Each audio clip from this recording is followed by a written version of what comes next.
Let's bring in our political editor, Andrew Clennell. And Andrew, before we get on to those matters, let's start on the Jobs and Skills Summit and a bit of a hint that Prime Minister Albanese gave to you in relation to pensioners. Indeed, Kieran. Prime Minister Anthony Albanese up in Sydney this morning in a workshop, but not in the fluoro vest, the sort of garb that Scott Morrison favoured, in a suit, selling his Jobs and Skills Summit with a hint here that given the severe skills shortage this country is suffering at the moment, that pensioners may soon be able to work more hours without losing benefits.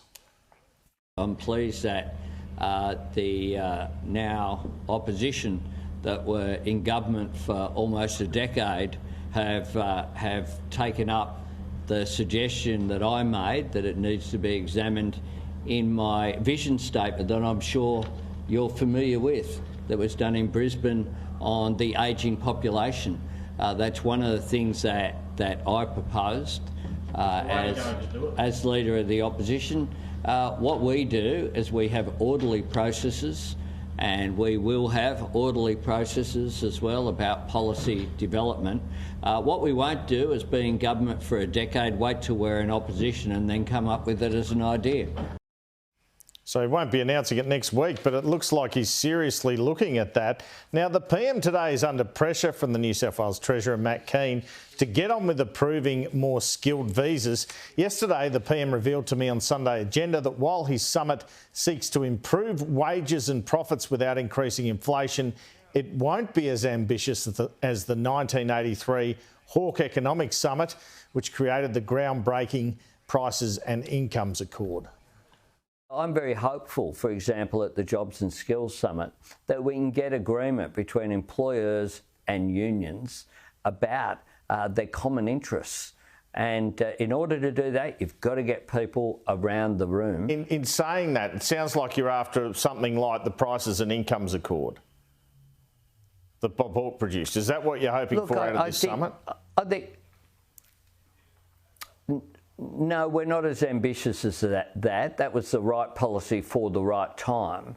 But what we are interested in is making sure that we can have improvements in enterprise bargaining, that we can focus there on productivity, and we can focus on ways in which business and unions come together, all focused on full employment, focused on boosting productivity, focused on lifting wages, but also lifting profits in a way that doesn't put pressure on inflation. Now, there is the danger out of this that the summit could be seen as a bit of a fizzer, like Kevin Rudd's 2008-2020 summit, with a whole bunch of obscure recommendations that were never acted on or had not much of an effect. That summit also spurned the Henry tax review that led to the mining tax, which didn't really get off the ground. And that summit was co-chaired by the man Anthony Albanese, as Prime Minister has made head of his department, Glenn Davis. But as the PM points out, at least we got the NDIS out of that. The Jobs and Skills Summit, you said in an interview with me that it wouldn't be as ambitious as producing, say, a Prices and Incomes Accord. Is there any danger it could fizzle out a bit like the Rudd 2020 summit did? It recommended the Henry tax review, and that wasn't exactly a shining success. Well, I point out the Rudd 2020 summit's the first time anyone heard of the National Disability Insurance Scheme. Pretty significant reform that came out of that process. Look, already I regard it as a success. I think the spirit in which people are interacting shows that people want to participate. I know that there are many more people, to the tune of many multiples, want to attend the summit than we can fit onto the invite list. And that, to me, is a positive thing already that it is producing. All right. When asked about this call from New South Wales Treasurer Matt Keane to get on with migration to fill these skills shortages, the PM pointed out there was a National Cabinet to discuss this the day before the Jobs and Skills Summit kicks off next Thursday. He said New South Wales Treasurer Matt Keane might have told the Australian that that was more important than a summit, but New South Wales Premier Dominic Perrottet was keen on the summit, and Mr Albanese said that the summit is on Thursday and Friday. Don't expect there to be no skill shortages on the Saturday afterwards, but he promised the summit will have an effect.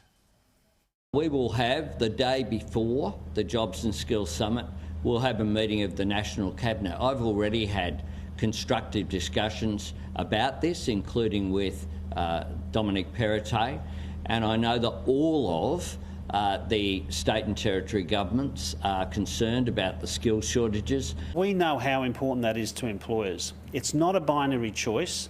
We do understand how important it is, and that's why my ministerial colleagues, Claire O'Neill and Andrew Giles, are working very hard, firstly to unclog the visa application process so we can accelerate those visas in need in the areas of acute skill shortage needs. And of course we're looking at other requirements too. So we are engaged in skilled migration pathways, but we are very clear it's also about investing in our own workforce. Well, Dominic Perrottet is very keen to attend and accepted the invitation, as did every single Premier and Chief Minister.